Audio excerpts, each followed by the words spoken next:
In the shadows of World War II, while tanks rolled across Europe and bombers darkened the skies, another war was being fought silently. It was a war of lies, coded messages, false loyalties, and carefully crafted deception. This hidden conflict did not unfold on battlefields, but in backrooms, radio waves, and the minds of men who believed they were serving Adolf Hitler, when in reality, they were leading him steadily toward defeat.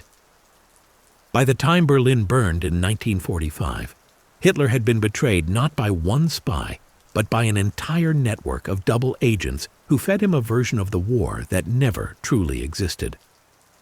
From the earliest days of the conflict, Nazi Germany placed enormous faith in intelligence. Hitler believed information was power, and he believed that his intelligence services, the Abwehr and later the Sicherheitsdienst, were capable of piercing enemy secrets. What he never truly grasped was that nearly every German spy operating in Britain had already been identified, captured, and turned. Instead of shutting these agents down, British intelligence made a far more dangerous decision.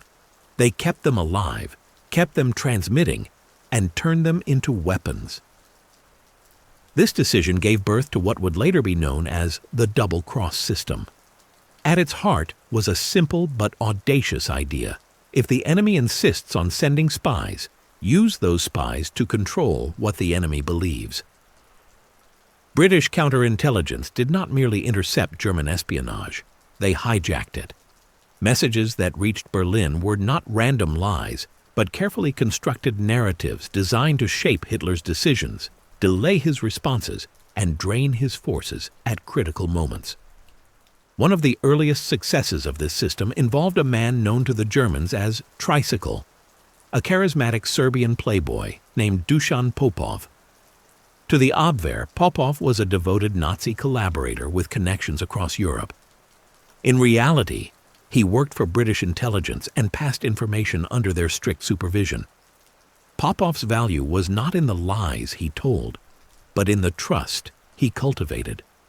Berlin came to see him as a reliable source, someone who confirmed what they already suspected and gently reinforced their assumptions. This pattern would repeat again and again. The most effective deception was not wild misinformation, but subtle confirmation of existing beliefs. British handlers studied German psychology closely. They understood Hitler's worldview, his obsession with betrayal, his fixation on certain regions, his tendency to distrust inconvenient truths. The lies fed to Berlin were designed to feel authentic, to sound plausible, and most importantly, to align with what Hitler wanted to believe. Perhaps the most extraordinary of all these double agents was a man codenamed Garbo. His real name was Juan Pujol Garcia, a Spanish civilian with no formal intelligence training. Pujol despised fascism and offered his services to the British, but when initially rejected, he took matters into his own hands. He approached the Germans directly and convinced them he could spy on Britain, even though he had never set foot there. From Lisbon, Pujol invented an entire spy network out of thin air. He created fictional agents, detailed personalities, expenses, political views, and personal flaws.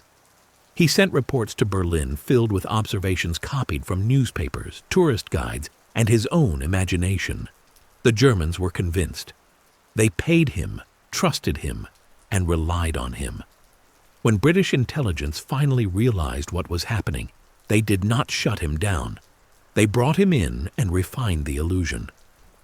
Under British control, Garbo's fake network became one of the most influential intelligence operations of the war. His reports were so detailed, so consistent, that German intelligence analysts considered him one of their most valuable assets. They had no idea that every word he sent was reviewed, edited, and approved by British handlers. As the war progressed, the double-agent network expanded. Each agent had a role to play. Some reported on troop movements.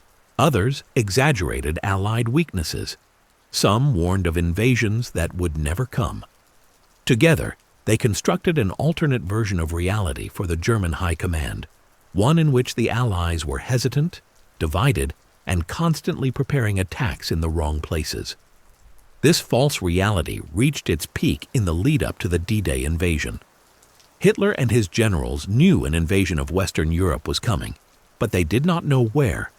The logical choice was Normandy, but British deception efforts focused relentlessly on convincing Berlin that the real invasion would strike further north at Pas-de-Calais.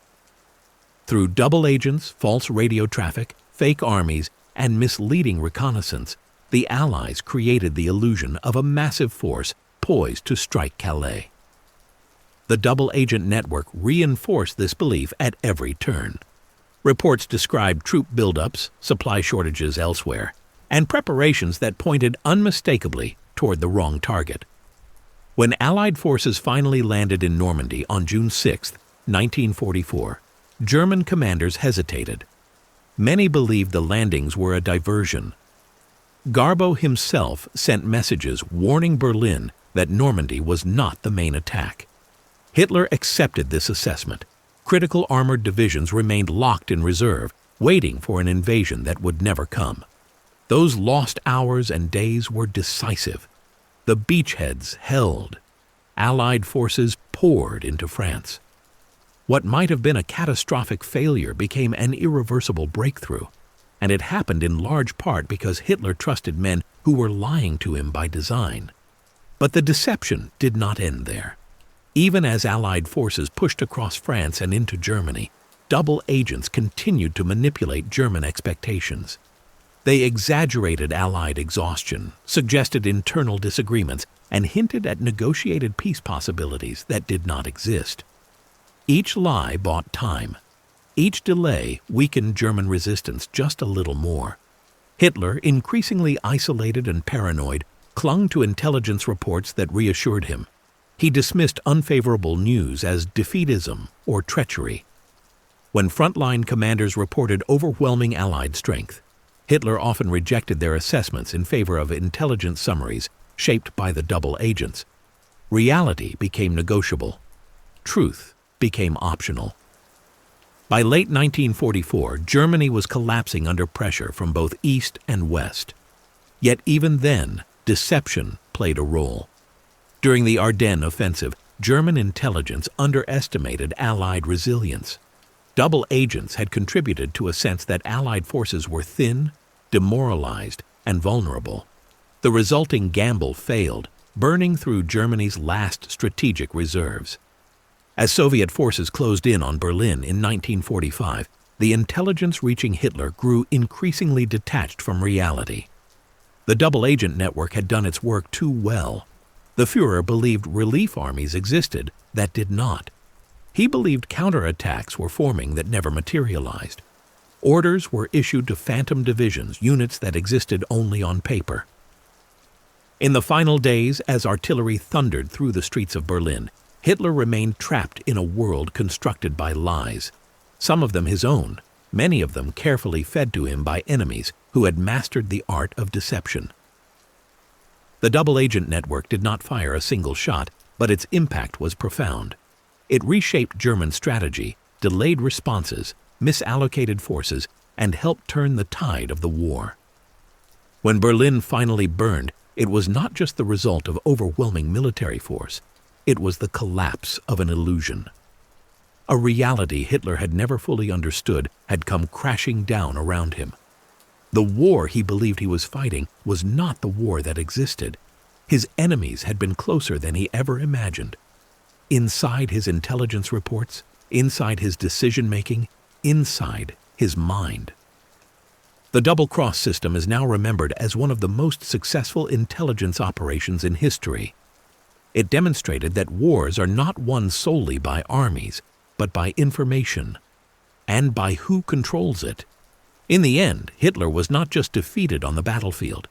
He was deceived into defeat, lied to until the very end by a network of men who turned espionage into a weapon as powerful as any bomb.